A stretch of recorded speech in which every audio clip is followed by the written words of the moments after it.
Hi అండి, నేను మీ Padma. Welcome to our channel. ఇక్కడ మీరు చూస్తున్న ఈ షార్ట్స్ చిన్నపిల్లల కోసం అండి. చిన్నపిల్లల కోసమే కదా అని వీడియోని స్కిప్ చేయకండి. ఇందులో చాలా మంచి మంచి టిప్స్ ఉన్నాయండి. వీటిని సింపుల్గా ఎలా కట్ చేసుకోవాలి, నీట్గా ఎలా స్టిచ్ చేసుకోవాలో చూపిస్తాను. ఇక్కడ నేను చూపిస్తున్న ఈ షార్ట్కి ఖర్చులు బయటికి కనిపిస్తున్నాయి కదా, ఇలా కూడా కనిపించకుండా నీట్గా ఎలా స్టిచ్ చేసుకోవాలో చూపిస్తాను. చూస్తున్నారు కదా, ఎక్కడ ఒక చిన్న ఖర్చు కూడా కనిపించకుండా ఎంత నీట్గా ఉందో. అలానే దీనికి ఎక్కువ ఏం టైం పట్టదు. 5 నిమిషాల్లో ఈ చిన్న షార్ట్ని మీరు ఈజీగా కుట్టేసుకోవచ్చు. మీరు నమ్మట్లేదు కదా, అయితే ఈ వీడియో చూడండి. క్లాత్ని ఇలా ఇక్కడ నేను చూపిస్తున్నట్టు 4 ఫోల్డింగ్స్ వచ్చేలాగా ఫోల్డ్ చేసుకోవాలి. తర్వాత కింద ఎడ్జెస్ అంతా ఎక్కువ తక్కువ లేకుండా ఈక్వల్గా ఉండేలాగా ఒక లైన్ డ్రా చేసుకుని నీట్గా కట్ చేసుకోవాలి. కట్ చేసుకున్న తర్వాత ఇక్కడ నేను చూపిస్తున్నట్టు ఒక 1 ఇంచ్ ఫోల్డింగ్ కోసం లైన్ డ్రా చేసుకోవాలి. తర్వాత మనకు ఎంత లెంత్ కావాలో అంత లెంత్ తీసుకుని మార్క్ చేసుకోవాలి. నేనైతే 9 ఇంచెస్ తీసుకున్నాను. మీకు ఎంత లెంత్ కావాలో అంత లెంత్ తీసుకోవచ్చు. అలాగే పైన ఎలాస్టిక్ పెట్టి ఫోల్డ్ చేయడం కోసం ఒక 1.5 ఇంచ్ ఎక్స్ట్రా తీసుకున్నాను. లెంత్లన్నీ తీసుకున్నాను. ఎక్స్ట్రా ఎంత కావాలో ఫోల్డింగ్స్కి అంతా యాడ్ చేసుకున్న తర్వాత లూజ్ తీసుకోవాలి. నేను ఇక్కడ 8.5 ఇంచెస్ లూజ్ తీసుకుంటున్నానండి. ఇది 4 టైమ్స్ వస్తుంది. ఇప్పుడు కిస్తా డ్రా చేయడం కోసం 8 ఇంచెస్ తీసుకుంటున్నాను. అండ్ అలాగే వెడల్పు 1.5 ఇంచ్ తీసుకుంటున్నాను. ఇక్కడ నేను చూపిస్తున్నట్టు ఇలా 2 లైన్స్ డ్రా చేసుకుని మార్క్ చేసుకుని కట్ చేసుకోవాలి. మార్కింగ్ ఎలా చేయాలో చూస్తే మీకే అర్థమవుతుందండి. చాలా సింపుల్గా చేసేసుకోవచ్చు. ఇక్కడ నేను కాల్ లూజ్ కోసం 8 ఇంచెస్ తీసుకున్నాను. మీకు కావాలంటే ఇంకా తక్కువైనా తీసుకోవచ్చండి. నేను కావాలనే కొంచెం లూజ్ ఎక్కువగా పెట్టానండి. ఇంకా తక్కువ కావాలంటే తక్కువగా కూడా తీసుకోవచ్చు. నేను టిప్ అని చెప్పాను కదండి, ఇక్కడే చాలా ఇంపార్టెంట్ విషయం చూపిస్తాను, ఒకసారి జాగ్రత్తగా గమనించండి. ఇలా కట్ చేసుకున్న తర్వాత క్లాత్ని ఇలా ఓపెన్ చేసి పెట్టుకోవాలి. ఇక్కడ నేను చూపిస్తున్నట్లు పైనుంచి ఒక 1 ఇంచ్ దగ్గర మార్క్ పెట్టుకోవాలి. ఇది కుట్టిన తర్వాత ఫ్రంట్ పార్ట్కి వస్తుంది. ఇది చాలా ఇంపార్టెంట్. తర్వాత స్కేల్ తీసుకుని బ్యాక్ పార్ట్ నుంచి మనం 1 ఇంచ్ డౌన్ దగ్గర మార్క్ పెట్టుకున్నాం కదా, ఆ రెండింటిని ఇలా కలుపుకొని కట్ చేసుకోవాలి. ప్యాంట్స్ అయినా షార్ట్స్ అయినా ఏదైనా సరే ఈ మాత్రం వేరియేషన్ పెట్టాల్సి వస్తుందండి. అంతా ఈక్వల్గా కట్ చేసి కుట్టేస్తే పిల్లలు కింద కూర్చున్నప్పుడు వెనక సైడ్ జారిపోతూ ఉంటుంది. అలాంటి ప్రాబ్లం లేకుండా ఉండాలంటే ఇక్కడ నేను చూపిస్తున్న ఈ టిప్పుని ఫాలో అవ్వండి. ఇంకొక ఇంపార్టెంట్ విషయం ఏంటంటే ఇది సైజులను బట్టి మారుతుందండి. మీకు ఈ కటింగ్లో అర్థమైందో లేదోనని నేను ఇక్కడ ఒక రెడీమేడ్ షార్ట్ని చూపిస్తున్నాను, చూడండి. చూస్తున్నారు కదా, ఈ వేరియేషన్ మీకు అర్థమైందని అనుకుంటున్నాను.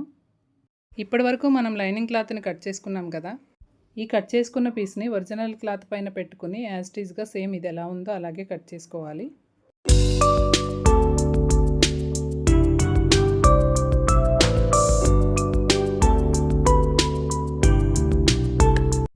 ఈ షార్ట్ కుట్టడం చాలా ఈజీ అండి. 5 నిమిషాల్లో కుట్టేసుకోవచ్చు.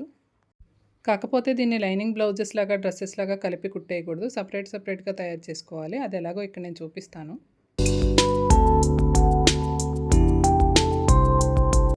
మనం 4 ఫోల్డింగ్స్ వేసి కట్ చేసుకున్నాం కదా, ఇక్కడ నేను చూపిస్తున్నది 2 పార్ట్స్ లాగా ఉంటుందండి. స్టిచ్చింగ్ని నేను ఇక్కడ క్లియర్గా చూపిస్తున్నాను, మీకు ఈజీగానే అర్థమవుతుంది అనుకుంటున్నాను. మా వీడియోస్ నచ్చితే లైక్ చేయండి, షేర్ చేయండి, కామెంట్ చేయండి. మీరు సబ్స్క్రైబ్ చేసుకున్నారో లేదో ఒకసారి చెక్ చేసుకోండి. సబ్స్క్రైబ్ చేసుకోకపోతే తప్పకుండా సబ్స్క్రైబ్ చేసుకోండి. ఇలాంటి మరెన్నో వీడియోస్ మీ ముందుకు రాబోతున్నాయి, అస్సలు మిస్ అవ్వకండి.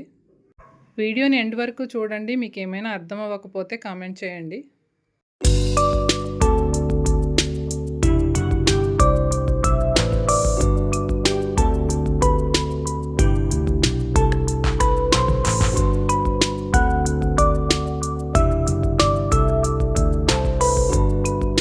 ఇక్కడ నేను చూపించినట్లు ఓన్లీ లైనింగ్ క్లాత్తో మాత్రమే ఇలా రెడీ చేసుకోండి. తర్వాత ఒరిజినల్ క్లాత్ను కూడా సేమ్ ఇలాగే స్టిచ్ చేసి రెడీ చేసి పెట్టుకోండి.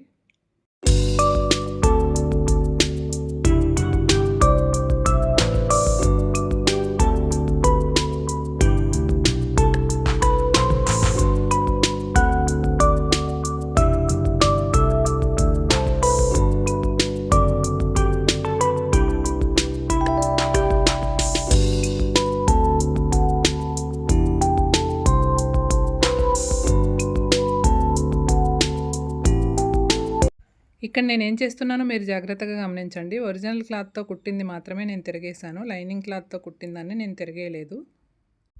అప్పుడు మాత్రమే మనం కుట్టిన కుట్లన్నీ లోపలికి వెళ్ళిపోతాయి. సో కుట్లు కనిపించకుండా నీట్గా వస్తుందండి. ఇక్కడ నేను చూపిస్తున్నది చూస్తే మీకు అర్థమవుతుంది.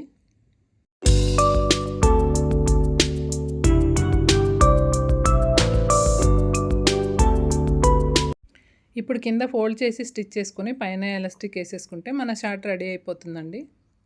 రెడీ అయిన తర్వాత చూసి ఎలా ఉందో కామెంట్ చేయడం మర్చిపోకండి. ఈ షార్ట్ కటింగ్ అండ్ స్టిచ్చింగ్ ఒక సిస్టర్ అడిగారు. మీరు ఆ వీడియో చూస్తే కనుక తప్పకుండా కామెంట్ చేయండి. నెక్స్ట్ వీడియోలో కలుద్దాం. వీడియో మొత్తం స్కిప్ చేయకుండా చూడండి.